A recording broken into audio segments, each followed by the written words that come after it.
Kelly Shreve, like I said earlier, and I'm from Monroe County Health Department. I'm the Threat Preparedness Coordinator. And a few months ago, when David and Gina let us know that some Homeland Security grant funding might be available, we had a few ideas that we've been cooking up anyway, but then we found out with some difficulty that we needed to do this as a group. So Paula contacted me, and what's his name? Joe Garcia? Yes. Yeah, Joe Garcia from Summers County, and the three of our groups decided to go together and apply for the grant together. Now, what we did about our counties that we shared in common that would meet capability goals for all of us. And one of them involved sheltering animals in disasters. I know, for example, in Monroe County with our emergency operations plan, I think we have a short paragraph about what we're going to do with animals, and I think we had about 4 crates, and that was it. But we also had in Monroe County, it was an extremely active Monroe County Animal League. Brenda, who's one of our CERT team leaders, is also with Monroe County Animal League. And these people had also become our first CERT people in Monroe County. They joined the Community Emergency Response Team because they had an interest in sheltering animals and making sure that animals were cared for in disasters. So we're playing on that, working on that capability. Paula had the same concern in Greenbrier County, although Greenbrier County has an awesome animal control plan, I have to admit. And we actually used that for this training. So we developed the idea for an animal disaster training. Paula got the information about Dr. Tate from someone up north, I believe. Brent, was it Barbara Miller? Somebody. But we got somebody that can do the training for us that has a background in it, and I'm going to read a little bit of his bio. It's a little crazy. We can tell you about Samuel Tate. And I'm not going to read all of it because it's amazing. He is a DMV, a veterinarian, and an MPH, is the Virginia Veterinary Medical Association Director for the Greater Peninsula, Secretary of the VA State Animal Response Team, which I'm going to talk a little bit about. It's called VA SART. We do not have a SART in West Virginia. Just so you know, I mean, this is, where we had a guy coming in that's coming from a state that really has this together, and he's telling us how we can get it together in West Virginia. He's a member of the Peninsula Pet Sheltering Committee, Virginia Pet Sheltering Working Group. He's assisted in organizing, in the organization of 10 pet sheltering teams in Virginia, 8 of which are CARTs, which are CERT animal response teams. He's an augmentee to the Emergency Support Function 11, which is agriculture, in the VA Emergency Operations Center, and has completed numerous FEMA courses, like we all have. The guy knows his stuff. He's also a vet. He owned and operated a small animal practice for 15 years. This is Mr. Tate. He came over from York, Virginia. I believe he drove about 225 miles to come to us. We rented the State Fairgrounds at the Gus Douglas Annex at the State Fairgrounds. And one of the reasons we wanted to do that is because Paula got word out to everybody. She sent information out about this training to pretty much everybody in the state, all the emergency managers. You contacted a lot of vets, people like that. So we wanted to draw people in from everywhere. I mean, we have a rare training opportunity in West Virginia, and we wanted to get the word out. And also, the other reason, the room, as you can see, gave us enough room to do what we wanted to do, which was set up a shelter.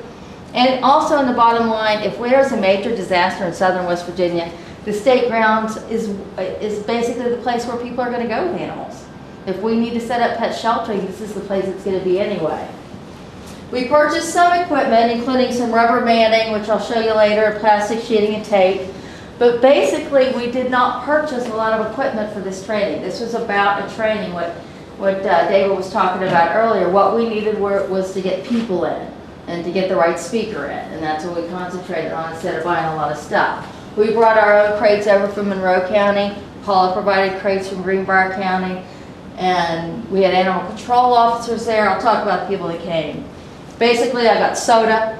I got donations for water from Sweet Springs Water Company. We started going around the community asking people for stuff. We bought fruit and snacks, and everybody else had to pay for their own lunches. We developed a flyer, which I'll pass around. I didn't make a lot of copies of this stuff. I just thought you might want to see it. The CERT team, Paul, everybody worked on getting this flyer out. We distributed it everywhere. MCAL got it all over Monroe County. We took it to things like Roritan meetings, women's club meetings, things like that to get the word out. On Facebook. Put it on Facebook, that's right, MCAL is Facebook. Health departments can't do Facebook, so I could never do any of that stuff.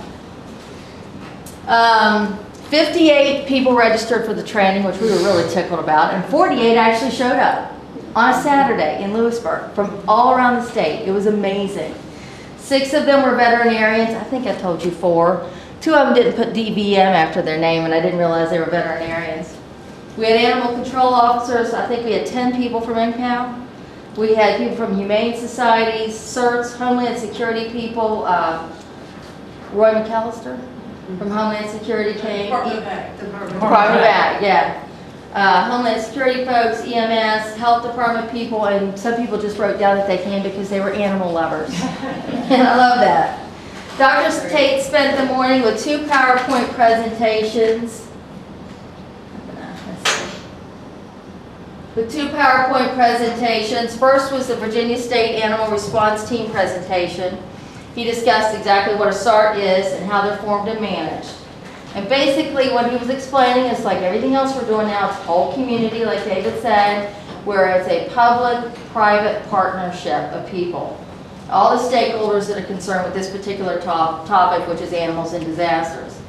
The SARTs provide resources for planning and response for animals in disaster, both pets and livestock, although this particular training was focused on pets.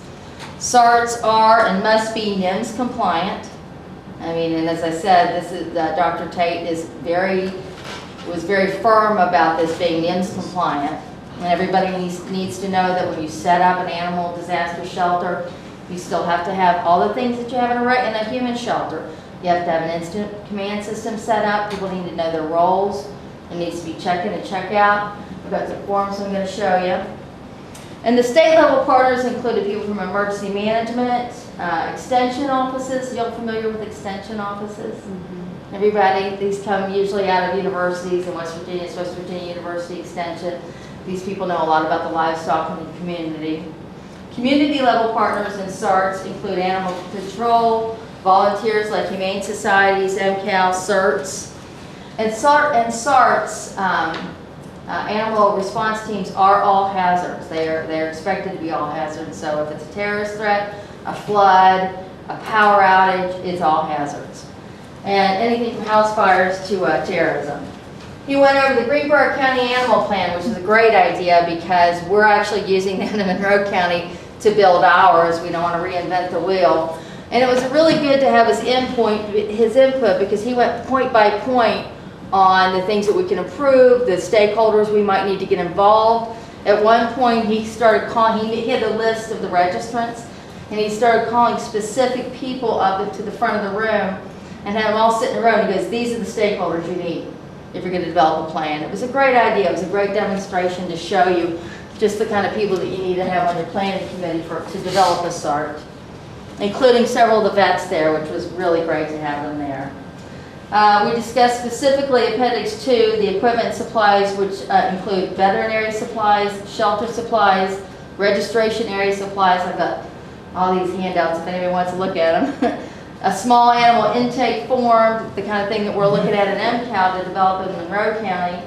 Pet shelter animal agreement, the animal daily care form, and information, and I love this part that he did. He went all the way back into just developing a whole family emergency plan and how we need to incorporate pets into our family emergency plans, and went over that point by point, which was a great idea. He distributed a handout on family household emergency information. I've got a few of these that I had extra copies I wanted to pass out. You can help me with that, Brenda. I appreciate it. Some of y'all are never going to look at this again, and you can hand it back to me because I will use it. It's nice to see what he was providing for us. We distributed a list of resource materials for disaster preparedness for animals, and things like that are worth their weight in gold. And you could just see, with 48 people in this room, there was a lot of enthusiasm. These people weren't there on a Saturday because they had to be there. They were there because they wanted to be there. That's Betsy. She's one of our new team leaders in Monroe County. Pretty stocked room there, as you can see. Here's Paula sitting up front. And this actually is one of our new certs in Monroe County. She's for mental health. She's going to be one of our mental health liaison. And she came to this training, which I just absolutely love because that's part of it too. And a lot of things we learned from Katrina that people wouldn't go because they couldn't take their pets. And that is exactly out of that kind of after action report that this stuff came from. It really And is. plus pets, I used to have a cat, now I have a husband, I couldn't have both. Although the husband would go in my house. But you know, pets are soothing and calming. I mean, They you are. can sit there and pet a cat or a dog and Absolutely. it calms you down, it really does. What's wrong with your husband? I would have kept the cat. I would have kept the cat too. He went over small animal tasks for sheltering, including evacuation concerns. He asked everybody in the room if we had a horse, and if we had a horse, do we have a trailer? And I'm like, no. You know, at some level, I think a lot of us in southeastern West Virginia kind of feel like if there's an evacuation concern, you all are going to be coming down here anyways. We just got to get ready for you rather than us going somewhere else. This is where you go when there's a problem. Transportation concerns, standard operating procedures, what Brenda was talking about earlier, search and rescue for animals, sheltering or co-sheltering, which is a big, big topic that we talked about, that if you are going to have a pet shelter, you need to have it by the human shelter because you want the humans caring for their own pets. You don't want strangers caring for pets. I mean, you're going to have a lot more accidents that way, a lot more confusion. Tagging animals, how to identify who the animals belong to, setting up training schedules for when people need to come in and check their animals so that they don't just leave them or abandon them in a pet shelter, that sort of thing. And specific sites in the shelter for specific animals. Like, I did not know if you're sheltering birds, you put the bird cages in a bathroom, which makes sense because they're a lot easier to clean up in a bathroom. Veterinary care, donations management. It's always like the last thing when I'm doing my capabilities that I always put donations management on the bottom. But I found out during the Durade show that actually that really needs to be moved to the top because all of a sudden people are bringing you all kinds of crap and you have no system for organizing it or accounting for it. And you just put that one aside every time. He ended with the charge that all county EOPs should have a pet sheltering and evacuation annex. I'll show some more pictures. And then not like the paragraph, like what we have. We have a new emergency manager in Monroe County, so I'm really hoping things tighten up in Monroe County. So the morning was spent basically with a lot of discussion. We're laughing about my emergency manager. You know I've been waiting for a long time for an emergency manager in Monroe County. We spent the morning doing a lot of discussion, a lot of PowerPoint, that sort of thing. In the afternoon, he showed us how to actually set up shelters. And as you can see, he demonstrated setting up the plastic, lining everything with plastic. Then we laid down rubber matting, which actually I got to keep from Monroe County, but you can borrow one anytime you need it, Paula. It's for everybody. And people really had a great time doing this. Not only did they have to set up the shelter, he gave us a diagram of the room and we broke up into groups and we had to figure out where we were going to put what, that sort of thing. So we have an idea in our head of how we would set up a shelter before we actually started doing it. And that's what those individuals on the whiteboard were doing, and it was amazing. Everyone Yeah. had totally different plans. Totally different plans, you know, and a lot of them were valid, and it brought up a lot of things you didn't think about, like noise. When you're talking about setting up a pet shelter, you got to factor in noise. Airflow, that you don't want this thing stinking up like crazy. You need to have some kind of airflow in there. I said playing music, and everybody laughed at me, but I think our mental health person would agree you should play music where there's animals. They do fall asleep. They do fall Oh, they asleep. really, mine do. But as you can see, I mean, and this was set up, Paul, what would you say? This was set up and down in about an hour. They did that so quickly. It was really amazing. How long was the training that day from? Lord, now that I 9 don't. to 3. It's on the, Nine, it's on so it was the a good part of it. It was a full day training. It was a full day training. And I really like one of the things he said when he left. He said, you know, the fact that we got 48 people to show up around this day, the fact that we were showing him a plan that was already a well thought out, well planned, you know, well written plan. Says, you know, we just need to take the next steps to develop a SART in West Virginia, and we really do. We need to get honestly, we need vets to be leaders, just like we need a Dr. Tate. You know, so we were kind of, Paula was talking them up. I know you were, I saw Lee you. Taylor and Susan Moeller volunteered to work on the To work on it. development. Yeah, to work on it, so, but it needs to be, I mean, that's a VA start, we need a West Virginia start. In West Virginia, I would recommend that we call it something else, because in West Virginia, SART stands for Sexual Assault Response Team. And sexual assault response teams are made up of teams around the state of advocates, victim services people, physicians, Yeah, nurses, and on that others Huntington, who yeah. come together. And we don't want to be confused with a sexual assault. Yeah, CARTs Yeah, we would be do better. CART, yeah. absolutely, Well, which I I think just people are wanna more familiar with, that's a good point. I just want to caution that because, you know, are you a sexual assault response team or are you a... Animal response team, that's right, big difference, absolutely. Because I've worked with sexual assault response teams around the state, and I really would caution us to use some other acronym. Well, the CART is your county level. Community. Yeah, community level, County yeah, level. it starts state level, but, you know, we have to start at community level. It's not gonna, in West Virginia, we know it's not gonna be from the top down. It's gonna start at the community level. And I'm sure, and I don't know about Great Broward County, but I promise you Monroe County's gonna have probably a CART within a year, because this woman is doing everything she can to make it happen, including going door to door and teaching people ICS 100, 700 to make sure that we are meeting our NIMS goals. She's been doing that all around the county. I've done. We gave everybody a certificate because everybody likes a certificate when they go to a training. Any questions about the animal disaster response training? It was fun. We had a great time. It was a lot more fun than I thought it would be. Even with Dr. Tate fooling around with his PowerPoint, he had a hard time with technology. I would like, before we go to lunch, I would like to briefly talk about my safety checks project. Yeah. Well, let me just say about Dr. Tate. He was a chief Action report after the derecho. Our biggest concern and our biggest capability that we needed to build up in our county was for vulnerable communities. Because when the power went out, people that depend on oxygen, people that need to refrigerate medicines, people that use electricity to operate their machinery in their home, their medical equipment in their home, were terrified. And we had no system at all to check on, or to know who they are, or to identify them. So what, and how this came about was during this last polar vortex last winter, I had several certs call me at home and say, well, we need to do something. There's cold people out there, we're gonna lose electricity. And I'm like, you're right, we need to have something going on. So we developed what's called the Monroe Safety Checks project. We did not want to call it a Vulnerable Populations Registry for obvious reasons. We're calling it a Safety Checks project. And essentially what we did is we got some funding to purchase 72-hour Go kits, very lightweight ones for elderly people or disabled people. We got some signage for we need help that people can put in their windows. We got smoke alarm, combination smoke alarm, carbon monoxide detectors to put in people's homes. And what we're going to do is we have our training is next Thursday, and we're already going around the county meeting with different groups like the Peterstown Women's Club, Ruritan. She's meeting with different groups too. We're going to get people to develop. We're developing a form. It's a. I can show it to you. And this again, this is a draft. So it says draft on it.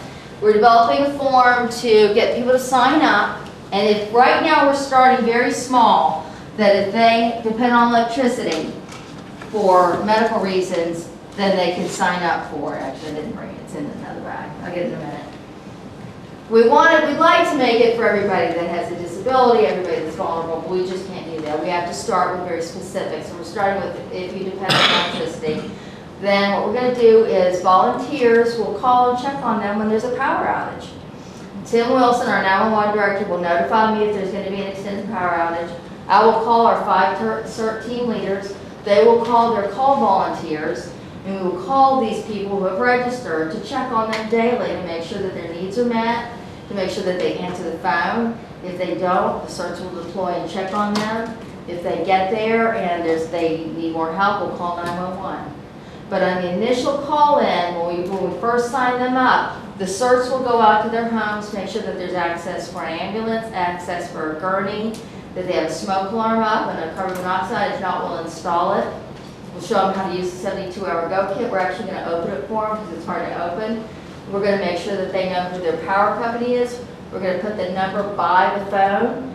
And the only thing that I didn't get from Homeland Security that's fundamental to this project was a landline phone. They would not fund me for the landline phones, so we're kind of begging all around the county to get landline phones. They're kind of important. When the power goes out, they're the only things that work. So we got everything but the landline phone, so that's what we're working on now. I think it's going to be it's amazing how much enthusiasm the people in the county have for this project already. We haven't even started it, so I think it'll be successful. That's it. Thank you.